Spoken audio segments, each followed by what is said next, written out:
হযরত মাওলানা মুফতি সুলাইমান আল জিহাদ সাহেব, সুনামধন্য খতিব, খোসবাস বাজার আলহাজ জমির খান জামে মসজিদ, মুহতারামকে তার আলোচনা উপস্থাপন করার জন্য আহ্বান করছি।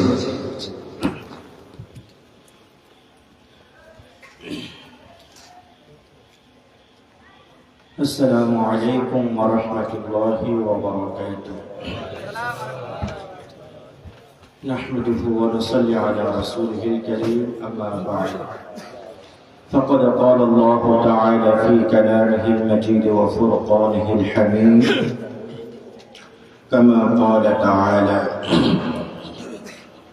قالوا أتعجبين من أمر الله رحمة الله وبركاته عليكم أهل البيت إنه حميد مجيد. وقال تعالى في آية أخرى: وقرن في بيوتكن ولا تبرجن تبرج الجاهلية الأولى وأقمنا الصلاة وآتينا الزكاة وأطعنا الله ورسوله إنما يريد الله ليذهب عنكم الرجس أهل البيت ويطهركم تطهيرا.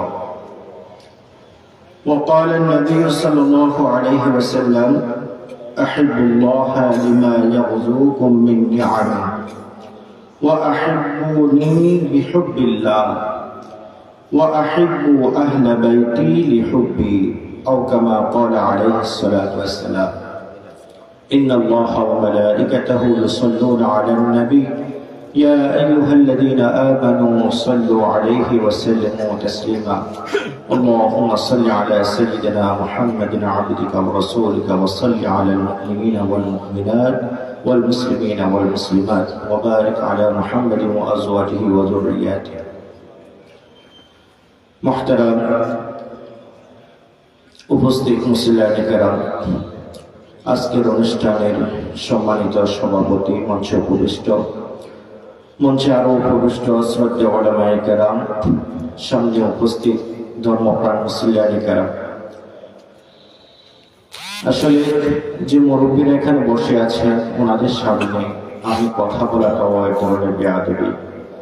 ছোট মানুষ, আইলেম নাই, আমল নাই, এমনকি ওই রকম পর্যায়ের কোনো প্রফেশনাল বক্তাও না। শুধু মুরব্বীদের একটু অনুরোধে দুইটা কথা বলবো, বলেই শেষ করব ইনশাআল্লাহ। আল্লাহ তাআলা আমাকে সুন্দরভাবে বোঝানোর তৌফিক দান করুক, আপনারাও যেন সুন্দরভাবে বুঝতে পারেন সেই তৌফিক আল্লাহ দান করুক। সবাই বলি আমিন। মুহতারাম উপস্থিত মুসলিয়ানে কেরাম, আমরা সবাই জানি নবীজি